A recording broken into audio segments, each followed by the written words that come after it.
I never started having any kind of peace until I started subtracting things. Wisdom and inner peace are absolutely states that require subtraction and substitution. Relationships that didn't serve me anymore, substances that didn't serve me anymore, places that didn't serve me anymore, scenarios, scenes, identities. I had to start stripping away all of the previously learned habits, ways of thinking, ways of doing. My entire system was flawed. How do you know if your system is fucking flawed? Well, your life turns to fucking shambles. That's for fucking sure. That's what happened to me. You may be able to bend reality for a little bit. You may be able to experience faulty, topical feelings of pleasure or even happiness. I don't like that word, but contentedness you'll experience even when you're not living correctly. But if you ever level up past that topical shit and look back, that 2020 hindsight vision, you realize how clouded the state you were in was. How it wasn't really happiness. It was something different. It was a mutated version of happiness.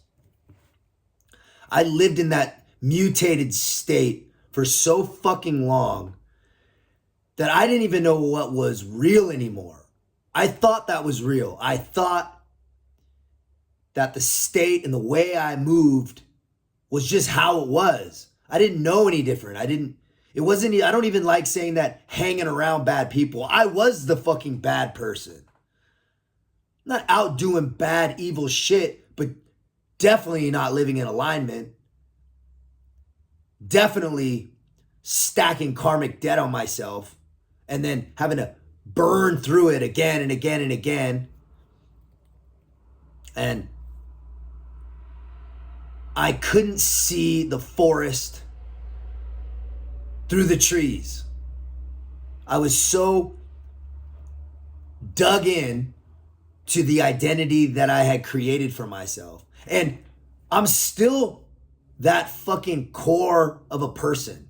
I don't think people's cores change truly. I think people's hearts are generally what they are, but their actions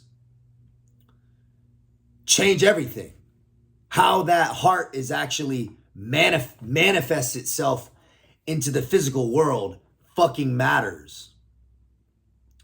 I had to strip away the bravado.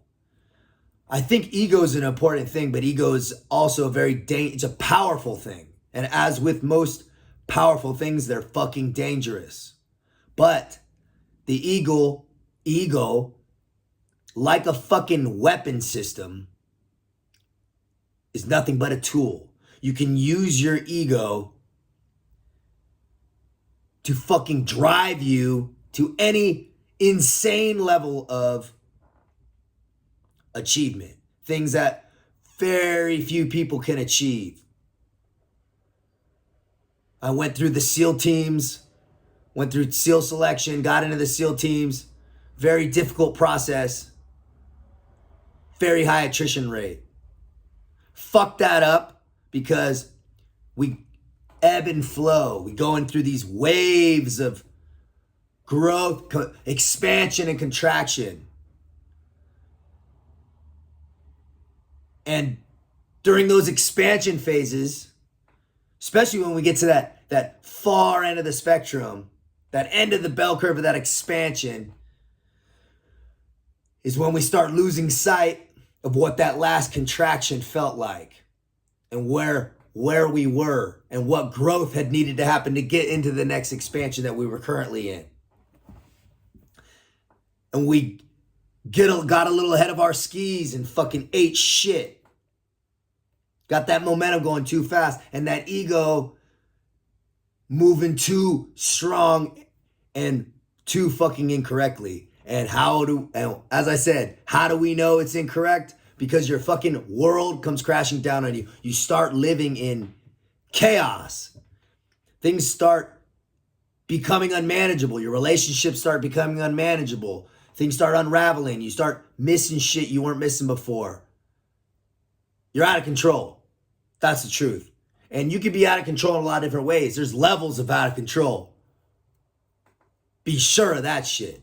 Some people operate on a completely lower frequency and they're out of control. Might be sitting on the fucking couch eating ding-dongs and ho-hos.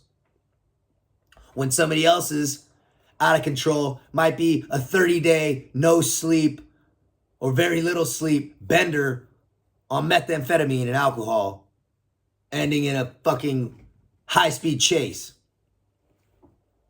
Now, thank God I wasn't on that far end of the spectrum. Been pretty goddamn close. But out of control can manifest itself a lot of different ways.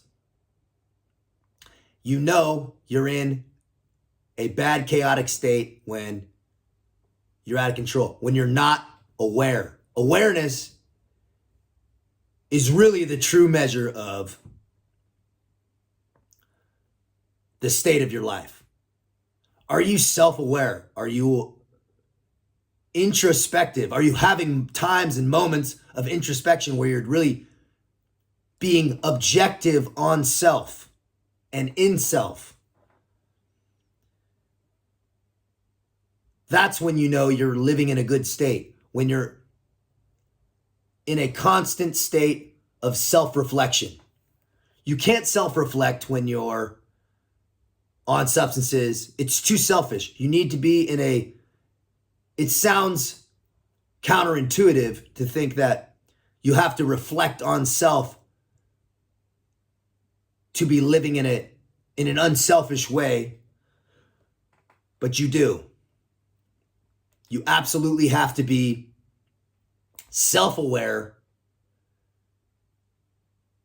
to be living in a state of inner peace and to be living in, if you're in chaos, trust me, you're not reflecting on self.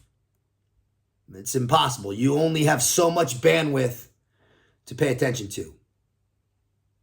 So, if you're rolling right now and you're watching this video and things are slipping through the cracks, you're missing shit you normally wouldn't miss, you're stressed out, you're not sleeping well, you're missing workouts, your diet's shit, or you're usually on it and now you're off your game, this is the time to take what we call a tactical fucking pause. Stop,